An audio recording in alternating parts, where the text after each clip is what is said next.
Well, this video is something that I've been kind of wanting to do for a little while, but haven't got around to doing, obviously, until now.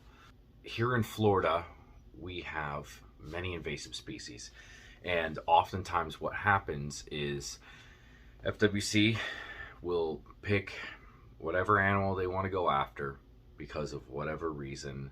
This animal is the most important thing for us to go after, and we need to hit it hard, and we need to make rules to change how we go about managing these animals. And oftentimes the regulations will hit pet owners very hard, especially in the reptile community. And it also extends down to fish and things that they won't allow you to harvest. It's just, there's a lot of things that do make sense, and there's a lot more that, in my opinion, don't make sense. One of the things that has always baffled me is how much I hear about how cats affect wildlife. And I heard that it's a lot of animals that feral cats kill each year. Cats themselves are one of the most perfect predators. Honestly, their actual rate of successful hunts can approach upwards of 50%. Like, they are very good at hunting, and that had benefited us throughout history when it came to taking care of things like rats. It is thought that some of the first cats that were quote-unquote domesticated weren't actually domesticated on purpose. They were just wild cats from Africa, especially in like Egypt. That's where it's thought that the original cats were domesticated, and they would attack the rodents, so people would keep them around, and then eventually they became domesticated from being around people so much. And I would argue that cats aren't even entirely domesticated, considering the fact that most of them are evil. With that being said, these numbers kind of baffled me. The amount of animals killed each year by feral cats. And when I mean feral cats, I mean domesticated house cats that are wild, do not have an owner. And this also includes cats that are outdoor cats, so they are owned by people, but they are just let outside. They also contribute to this as well.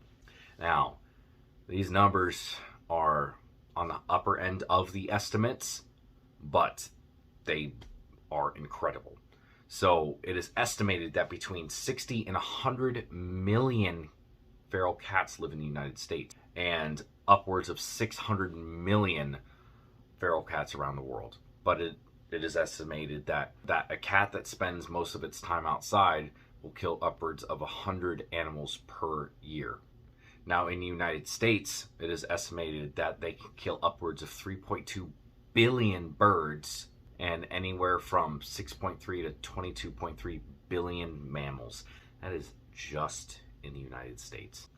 In Florida, that number is about 271 million mammals and about 68 million birds. And that is just in Florida. So when it comes down to it, we are going after things like tegus, which, granted, they do cause a lot of destruction.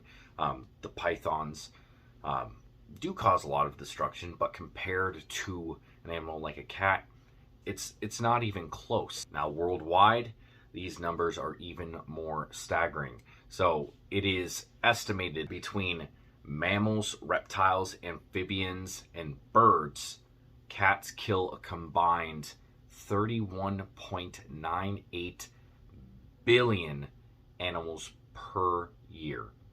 And this combination, and that is on the upper end, but almost 32 billion animals a year are killed just by feral cats. And they have contributed to the extinction of upwards of 63 species. So yes, it's not entirely the cat's fault that these animals went extinct. Humans probably had a lot to do with it as well. And humans have, or are the ones who introduced these cats. But 63 species have been driven to extinction directly in correlation with cats. So with all these numbers out of the way, you think there's a lot of animals, but has anyone actually tried to do anything about it? Well, the only place that I could really find that actually has done something about it is Australia. They have implemented a bounty on cats. And this bounty can consist of about $7 per cat. That is at least some sort of monetary value that people will go after. Some other forms of attack that they planned on implementing are actually genetically altering cats in a few different ways.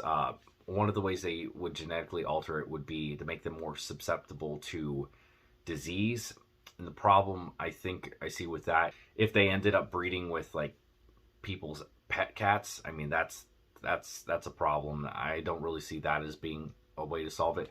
Another thing that they were planning on doing be to change their genetic makeup to only produce unsex. So like only males get out. Like when a cat breeds, it only produces males. And that over time will assuredly slow down the spread of the cats.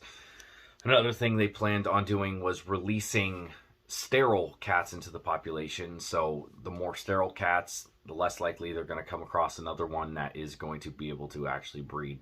And so that over time would slow it down too. So Australia has at least put some initiative into changing this. I was very surprised to find out that the United States pretty much hasn't done anything. The only thing that they really push for is to spay and neuter pets. So I was kind of surprised to find out that there pretty much isn't any plan to do anything about it here in the United States. We talk all the time about conservation and actually wanting to make a difference in the environment around us and be proper stewards of wildlife. But when it comes down to it, when it's something like a cat that people see, some people see, not all people meaning me. I've just never been a big fan of cats. I'm sure that does make me a little bit biased on the situation because I already have a small disdain for them. I understand that people have a disdain for animals I keep. I keep snakes. I keep lizards. I love these animals and I see the value of them, but plenty of people don't. And that's part of what I try to do, is show the world that these animals are important to our environment as well. And I care about native Florida. You know, I mostly made this video because I see the things that are happening in Florida and I want to change them. And the things that have been done to change Florida for the quote unquote better always just attack the people who are actually trying to make a difference. I just feel like we're going after the wrong thing.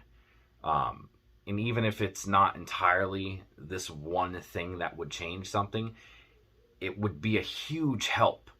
It would definitely make a difference if there was a proactive movement to mitigate feral cats, because the numbers don't lie. They are causing irreparable harm and are driving many other animals all over the world towards that extinction. We try so hard as animal lovers, as people who actually care, to make differences, but because it's a cat, oftentimes it's just overlooked. The next thing is looked at because it would be easier to sell.